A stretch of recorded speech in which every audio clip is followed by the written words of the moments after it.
Kaaba against the might of elephants. During the 6th century, around 570 AD, before the advent of Islam, the part of Arabia known as Yemen was under the rule of Abyssinian Christians who had driven away the Jewish Himyar rulers. The Abyssinian viceroy in Yemen was Abraha. He was determined to build a great church in Sana'a, present capital of Yemen, so as to make it a leading center of commerce and place of pilgrimage for the Christian world. He was convinced that his dream could only be realized if he could first destroy Mecca, which was then a huge center of commerce and pilgrimage. Intoxicated with power and fired by religious fanaticism, Abraha finally made his vicious plans. Accompanied by a big herd of elephants and other animals, he led an expedition and marched to destroy the Holy Kaaba in Mecca. The Arabs in those days hardly had an opportunity to see an elephant in their lives.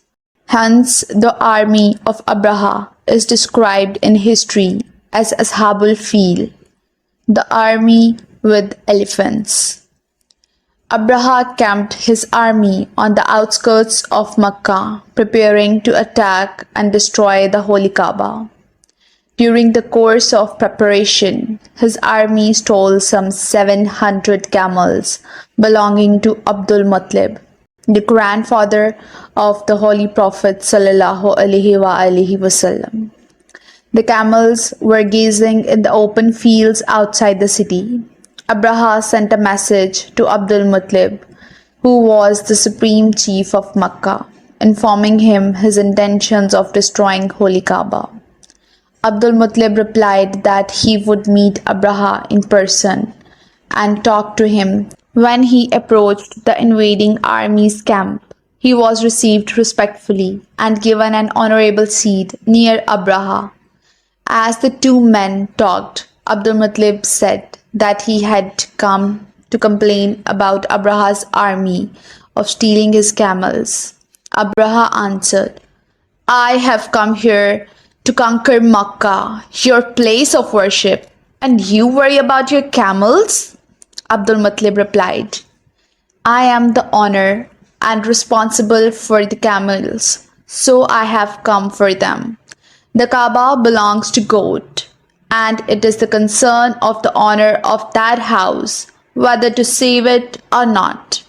Abraha, amazed by the reply, returned Abdul Muttalib's camel to him, but was determined to attack the city. Abdul Muttalib advised his people to move into hills for safety. As Abraha entered the city, a huge flock of tiny birds, like a patch of cloud, appeared in the sky. Each bird had a small pebble in its tiny beak and dropped it on the invading soldiers. The stones fell exactly on the men, and they were instantly killed and fell prone on the ground. Abraha was spared, but one bird flew above him.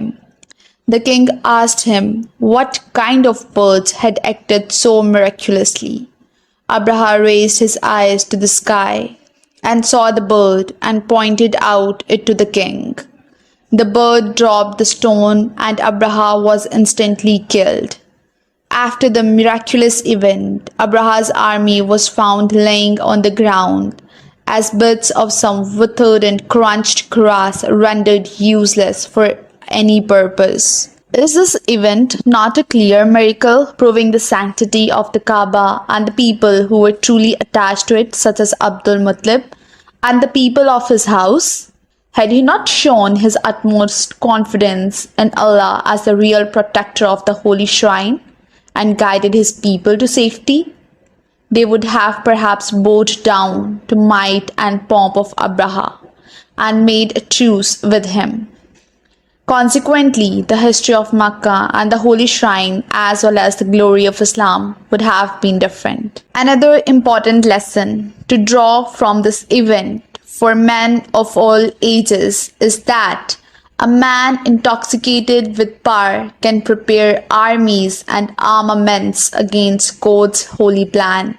But such a man's action will be his own downfall. He cannot prevail against God. The Holy Quran has, in eloquent words, described this incident as follows.